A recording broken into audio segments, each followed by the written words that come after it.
கோவை மாவட்டம் புளியங்குளம் அருகே 5 வயது சிறுமி மீது நாயை ஏவி கடிக்க செய்த பெண் கைது செய்யப்பட்டிருக்கிறார். இது தொடர்பான அண்மை செய்தியை பார்த்துக் கொண்டிருக்கிறோம்.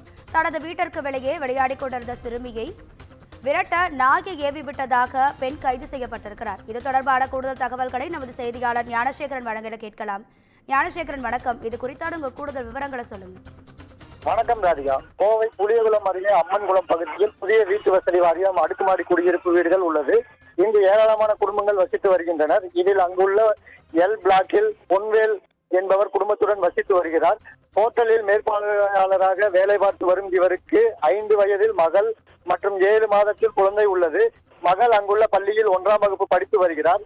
இந்நிலையில் இவர்கள் வசிக்கும் வீடு அருகே கண்ணன் என்பவரது மனைவி சௌமியா என்பவர் அவரது மகன்கள் சூர்யா மற்றும் சாந்தாராம் பிரகாஷ் ஆகியோருடன் வசித்து வருகின்றனர். சௌமியா வீட்டில் 4 நாய்கள் வளர்த்து வந்துள்ளார். இந்நிலையில் இவர் வளர்த்த நாய்கள் கடந்த 2023ஆம் ஆண்டும் சிலரை கடித்துள்ளதாக கூறப்படுகிறது. இதனால் நாய்களை வீட்டில் வளர்க்க வேண்டாம் என்று அக்கம் பக்கத்தினர் கூறியுள்ளனர். ஆனாலும் சௌமியா தொடர்ந்து நாய்களை உணவு அளித்து வீட்டிற்குள்ளே வளர்த்து வந்துள்ளார். இந்நிலையில் பொன்வேலின் மகள் வீட்டு அருகே விளையாடி கொண்டிருந்த போது அப்பொழுது சௌமியா அவரை வேறு இடத்திற்கு சென்று விளையாடும்படி கூறியுள்ளார். தொடர்ந்து அந்த மாணவி விளையாடி கொண்டிருந்த போது சௌமியா வீட்டில் வளர்த்த நாயை விட்டு அவரை கடிக்க வைத்ததாக கூறப்படுகிறது. இதனால் சிறுமி வலியால் கதறினால் சத்தம் கேட்டு அக்கம் பக்கத்தினர் ஓடி வந்து நாயை விரட்டினர். பிறகு இது குறித்து பொன்வேல் தகவல் தெரிவிக்கப்பட்டது. அவர் உடனே விரைந்து வந்து சௌமியாவிடம் நாயை விட்டு மகளை கடிக்க வைத்தது குறித்து தட்டி கேட்டார். அப்பொழுது அவர்களுக்கிடையே தகராறு ஏற்பட்டது. அப்பொழுது சௌமியா அவரை திட்டியதாக கூறப்படுகிறது.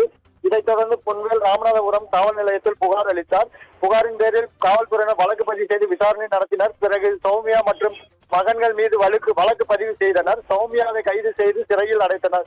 மேலும் இந்த சம்பவம் மாணவியை கடித்த நாய் குறித்து ப்ளூ கிராஸ் அமைப்புக்கு தகவல் தெரிவிக்கப்பட்டது. அவர்கள் மாணவியை கடித்த நாய் மேலும் சிலரை கடித்துள்ளது என்பதால் அந்த நாயை அங்கு இருந்து கொண்டு சென்று தனியாக பராமரித்து அதை கண்காணித்து வருகிறார்கள். இந்த சம்பவம் அம்மன்குளம் பகுதியில் பரபரப்பை ஏற்படுத்தி உள்ளது. ராஜியா, உங்க தகவல்களுக்கு நன்றி ஞானசேகரன்.